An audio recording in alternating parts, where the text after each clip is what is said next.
जाति और धर्म की बात आ ही गई है, तो आपकी पार्टी के राष्ट्रीय अध्यक्ष राहुल गांधी जी कास्ट सेंसस की बात कर रहे थे।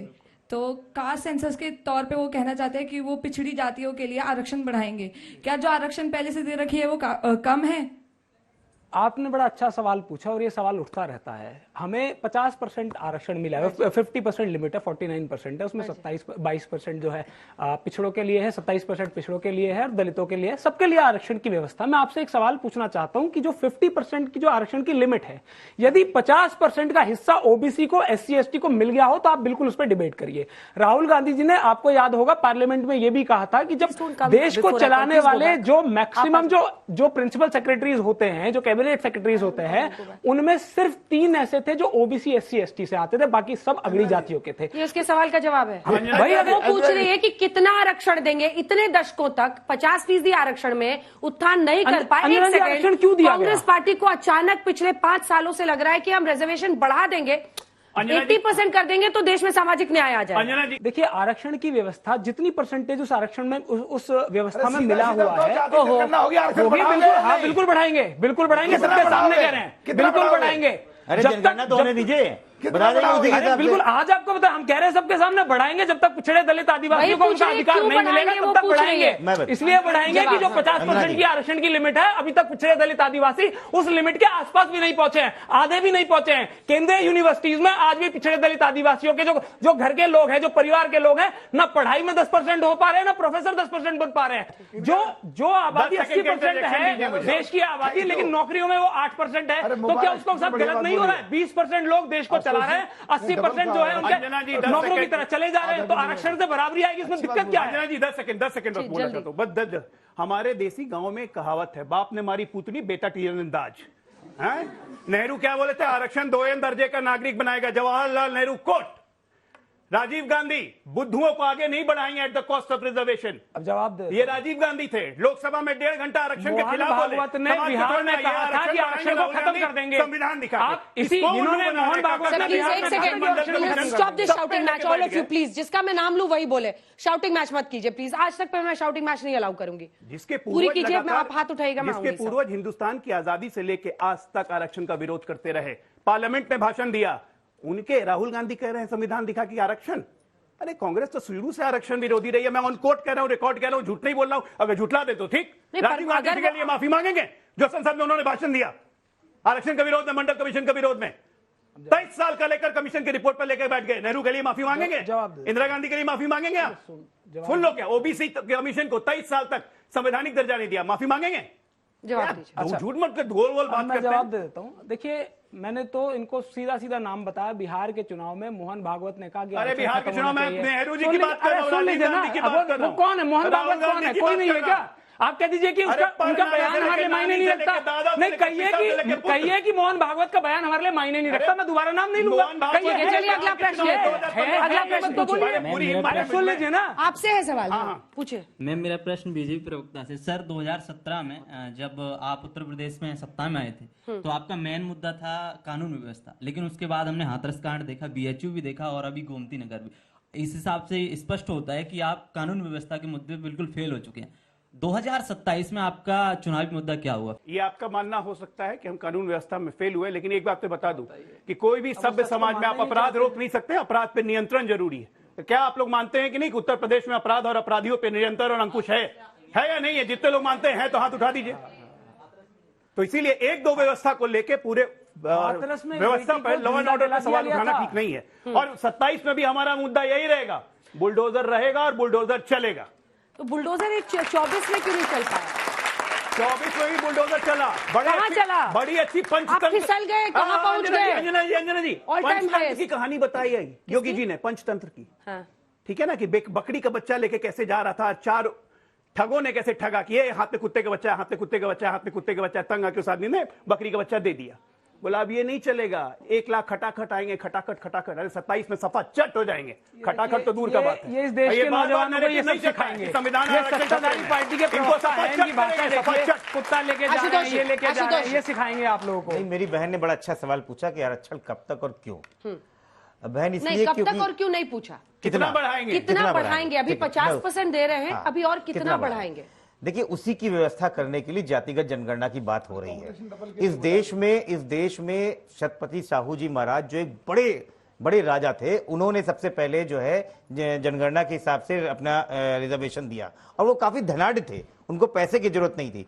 तो आरक्षण कभी भी गरीबी उन्मूलन नहीं हो सकता है, वो सामाजिक न्याय की बात करता है। हमारे पास आज भी 1931 के बाद से कोई आंकड़े नहीं है, और मंडल कमीशन की जो हम लोगों की रिपोर्ट बनी थी वो उसी आंकड़े पे पड़ी थी। इस बात को हुए 92 साल हो गए हैं। 92 साल में पुश्ते बदल जाती हैं। तो क्या आज हमारी जितनी भी नीतियां, चाहे प्रधानमंत्री मोदी बना रहे हो या जवाहरलाल नेहरू ने बनाई हो, वो नीतियां क्या ये वाजिब नहीं होंगी कि आज के सामाजिक ढांचे को देख के बनाई जाए? तो जाति जनगणना करने में कोई परेशानी नहीं है। नहीं, लेकिन देखिए, सवाल कास्ट और रिजर्वेशन सिर्फ मुद्दा नहीं है। अगर 42% लोग ये साफ कह रहे हैं कि महंगाई और बेरोजगारी की वजह से हारे, तो फिर ये तो समझना पड़ेगा ना कि ये सबसे बड़ा मुद्दा है जो लोगों से जुड़ा हुआ है। देखिए मंदना जी, जो अभी नीति की बात कर रहे हैं हमारे समाजवादी के साथी और कांग्रेस के, जब नीति 49% माफ कीजिएगा, 49.3% नीति आयोग की मीटिंग होती है और जहां मुख्यमंत्री बुलाए जाते हैं और 2047 तक एक पूरे मजबूत भारत और डेवलप्ड भारत की बात होती है, वहां बायकॉट कर देते हैं या नीतियां बताने की बात कर रहे हैं। समझ नहीं आ रहा क्या कहना चाह रहे हैं। क्यों बॉयकॉट नहीं, करते महिला हैं? आरक्षण का विरोध करेंगे समाजवादी पार्टी, प्रमोशन में आरक्षण का विरोध करेगी समाजवादी पार्टी, और बात करेगी आके आरक्षण कह रहे कांग्रेस और समाजवादी अपने दोहरे चरित्र गलत, इतने दोहरे हो गए ना, गलत चीज नहीं दीजिए आप, राष्ट्रीय प्रवक्ता है, गलत मत बोलिए, भरोसा नहीं है, कभी भी नहीं है। लगातार सिर्फ और सिर्फ गुमराह करने का काम करते हैं। मैंने इनसे पूछा, अभी एक विधायक का मैंने आपको फोटो भी दिखाया, उनका बताया कि उनके पति जो वो भी सिटिंग एमएलए थे उस टाइम पे, उनके हत्यारे को सरकार आज छोड़ रही है। उस महिला ने 17 साल मुकदमा लड़के सजा दिलाई, सरकार ने वो मुकदमा वापस ले लिया और आज उसको रिहा कर दिया गया है। तो जब अपराधियों के साथ सरकार खड़ी हुई है तो कैसे न्याय मिलेगा? मेरे नौजवान साथी ने बिल्कुल सही कहा, बीएचयू की जो घटना थी अंजना जी, 60 दिन तक उस पर एफआईआर नहीं लिखी गई थी। क्या कारण था? कि जो वो जो अपराधी थे वो भारतीय जनता पार्टी की आईटी सेल से। बाबा का बुलडोजर कहीं ऐसा तो नहीं कि देखिए पिछली बार रिकॉर्ड बनाया, दूसरी बार सत्ता में आए, लेकिन क्या ये बातें जो तमाम महिलाओं के खिलाफ अपराध वाला, पहले आप लोग घमंड करते थे ना इस बात में कि चाहे वो हाथरस हो, ऐसी तमाम जगह जो कि बहुत मिसाल बनी, वहां आप जीत गए। लेकिन सवाल ये कि इस बार तो आप कई जगहों पर हारे ना, आप अयोध्या मतलब फैजाबाद सीट आप हार गए। देखिए, तो क्या वजह रही है, क्या समझ में आ रहा है? अंजना जी, सबसे पहली बात तो बता देते हैं संजय निषाद कह रहे अधिकारी सुनते नहीं। हमारी नीतियां बड़ी स्पष्ट हैं।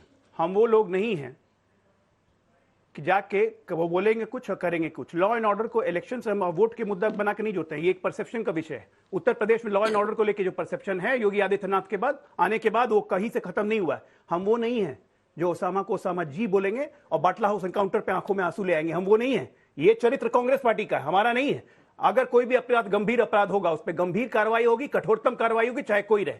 इनके कहने से, बाकी के कहने से लॉ एंड ऑर्डर खराब नहीं होता है। सपा के राज में क्या लॉ एंड ऑर्डर थी मुझे बताने की जरूरत नहीं है। जब कोई पुलिस वाला कोई 2 थप्पड़ मार के चला जाता था और पुलिस वाला बेचारा चुपचाप बैठा रहता था, ये लॉ एंड ऑर्डर है। आज जरा पुलिस वाले को योगी सरकार थी, हिम्मत है, योगी सरकार थी। हिम्मत है इनके। लखीमपुर की 5 विधानसभा समाजवादी पार्टी हारी थी और ये जीते थे। लखीमपुर भी जीते, हाथरस भी जीते। हमने हराया तो ये उस समय पीठ ठोकते थे कि हम जीत गए। हाथरस में आप, उन्नाव में कुलदीप सेंगर की सीट आप जीत गए, आपने कहा हम यहाँ जीत गए क्योंकि जनता साथ है। आज आप हार गए हैं तो आज जनता साथ नहीं, तो आप नहीं मानेंगे। अयोध्या भी हारे हैं भाई,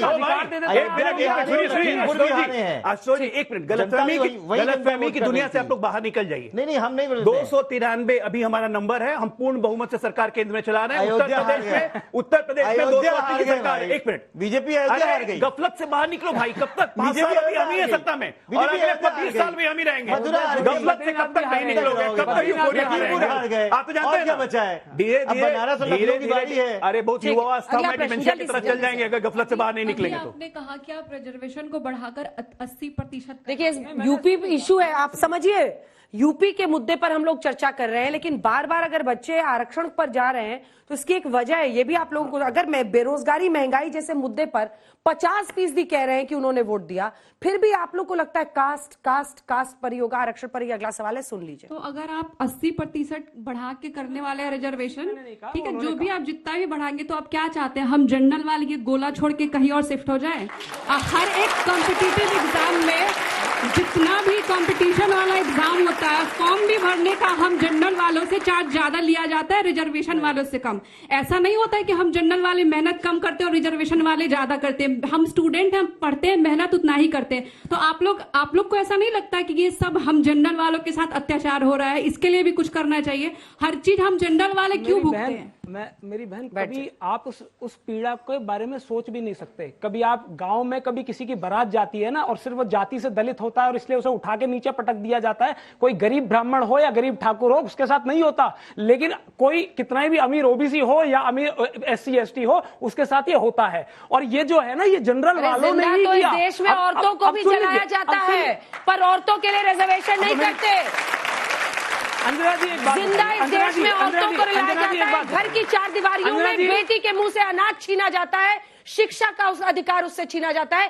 तब आपको ऐसा कोई अधिकार नहीं दिखता उन औरतों का। अरे सुनिए साहब, तो पंचायत में भी महिलाओं के लिए आरक्षण लाए भाई, राजीव गांधी जी की देन थी। हम तो लगातार उसके लिए काम कर रहे हैं।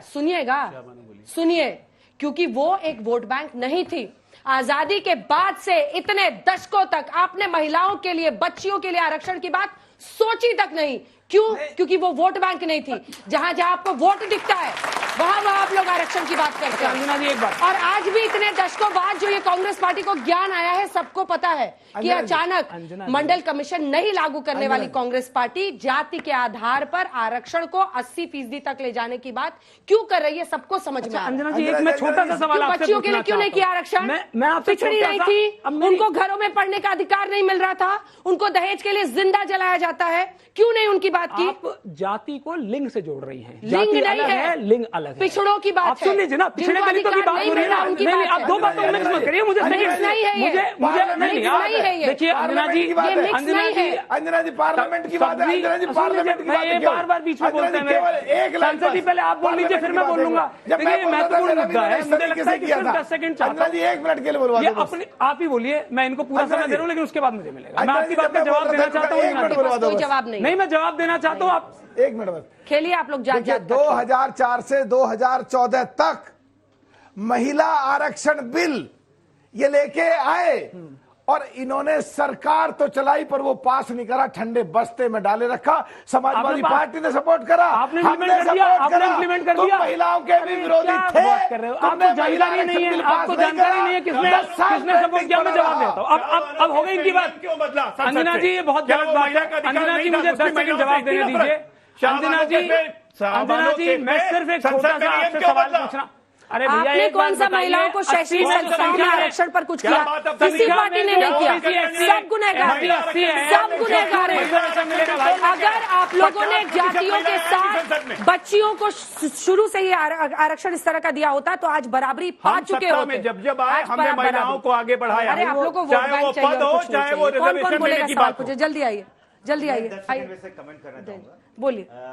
मंडल आयोग की जो 40 सिफारिशें थी, उस सिफारिशों में से अभी सिर्फ 2 सिफारिश हैं। हम कहते हैं सारी सिफारिशें लागू हो जाए। उसमें महिला का वर्गीकरण पिछड़ों की तरह के ही किया गया, और यही मांग है। और यही नेताजी ने कहा था, हम महिला के विरोध कुछ नहीं है, किसी ने कुछ किया नहीं। नहीं, बिल्कुल मत बोलिए इस पे, जितना कम बोलिएगा उतनी इज्जत बचेगी। किसी ने नहीं सोचा आजादी के वक्त से कि लड़कियों को आरक्षण दिया जाए कॉलेजेस में। किसी ने सुनिश्चित नहीं किया कि लड़कियां कॉलेजों में पहुंचे। रिप्रेजेंटेशन होना चाहिए, ये हमारी लड़ाई है। हमने ही जाके पंचायत चुनाव में रिजर्वेशन दिया। क्या कर रही थी भारतीय जनता पार्टी? हमने ही दिया, मत बोलिए। बिल्कुल दिया। पंचायत चुनाव में अगर उत्तर प्रदेश में रिजर्वेशन है तो महिलाओं को समाजवादी पार्टी की देन है।